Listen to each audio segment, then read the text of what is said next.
Jacob, preparing to flee to his uncle in Haran, was told by Isaac to not under any circumstances marry a Canaanite woman, but instead to marry one of his uncle's daughters, and he was told to be fruitful and multiply, so that God's promises to Abraham could be fulfilled. And realizing that marrying two Canaanite women displeased his father, married one of the daughters of Ishmael. Do you see what's happening? Esau is repenting, marrying within the covenant. After a long day of travel, Jacob went to sleep, with a stone as his pillow. Then he had a dream of a ladder reaching up to heaven, and angels were ascending and descending upon it. The Lord stood up at the top and reiterated the promise of Abraham's covenant. And behold, I am with thee, and will keep thee in all places whither thou goest, and will bring thee again into this land. For I will not leave thee, until I have done that which I have spoken to thee of.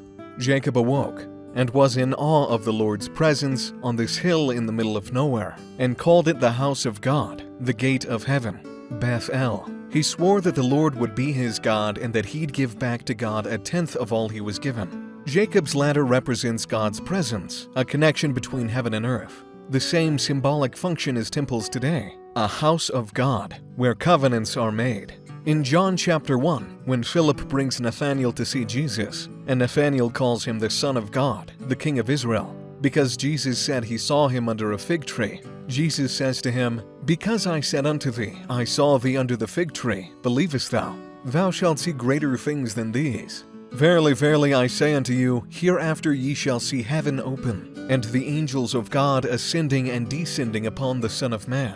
This is an allusion to Jacob's ladder. This is the Savior saying to Nathanael that he is the temple of God in the flesh, the house of God, the gateway of heaven, a temple of flesh and bone that houses the very God of Israel, upon which angels ascend and descend, a connection to heaven above. Just as God was with Jacob, even as he slept with nothing but a rock as his pillow, Jesus too was with the apostles. God went with them, and the same is true for us, upon whom the Holy Ghost abides. Jacob continued on his way until he found a well, much like the well where Abraham's servant discovered Rebekah, where he met Rachel, his uncle Laban's daughter. After everyone rejoiced in this familial reunion, Jacob made it known that he intended to stay with Laban, and that he'd serve Laban for 7 years in return for letting him marry his daughter Rachel. And those 7 years seemed unto him but a few days, for the love he had for her.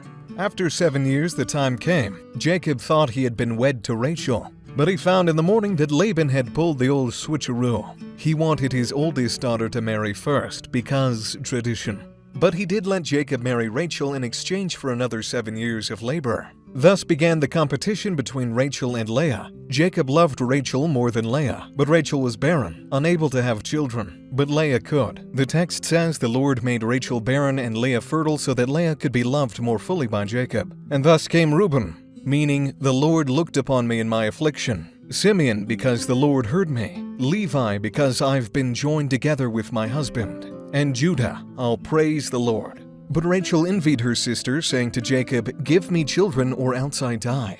So she told Jacob to have children with her servant Bilhah. Through her came Dan and Naphtali. Leah, not one to be outdone, saw this and gave her servant Zilpah as a wife to Jacob. Through Zilpah came Gad and Asher. Leah's prayers were then answered, and she was able to have a few more children, who were Issachar, Zebulun, and a girl, Dinah. Then God remembered Rachel and opened her womb, allowing her to bear Joseph and later Benjamin. And there you have it, the 12 tribes of Israel. Almost.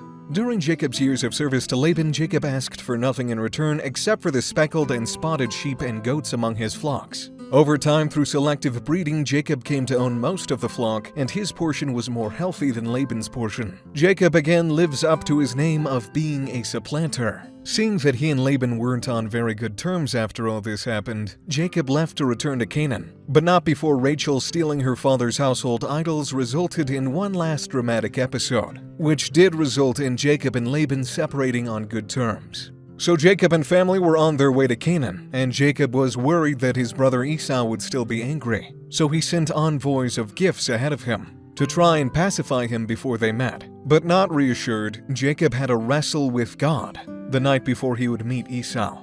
Whether this was literal or a metaphor that was misinterpreted through time, it's hard to tell. When President Nelson spoke of this story, talking about letting God prevail, he mentioned it as if it was metaphorical, a spiritual wrestle with God. And I think that makes more sense. Let us recall a crucial turning point in the life of Jacob. At the place Jacob named Peniel, which means the face of God, Jacob wrestled with a serious challenge. His agency was tested. Through this wrestle, Jacob proved what was most important to him. He demonstrated that he was willing to let God prevail in his life. In response, God changed Jacob's name to Israel, meaning, let God prevail. So as entertaining as it is to imagine Jacob wrestling with an angel or with God himself and getting his hip dislocated, I think it's an even more meaningful story if we consider Jacob spiritually wrestling with God on a night when he was all alone and fearing for his family and his life, not letting him go until he received a blessing. And he did. His name was changed to Israel. He struggles with God because he struggled with God and with man and had overcome. And in the end, he let God prevail. This story ends with Jacob, afraid that his brother wouldn't forgive him, meeting Esau. But when Esau saw him, he ran to meet Jacob and embraced him. He threw his arms around his neck and kissed him, and they wept. Because Esau, though swindled and left without inheritance, did not seek revenge but instead forgave his brother. And how sweet that reunion was.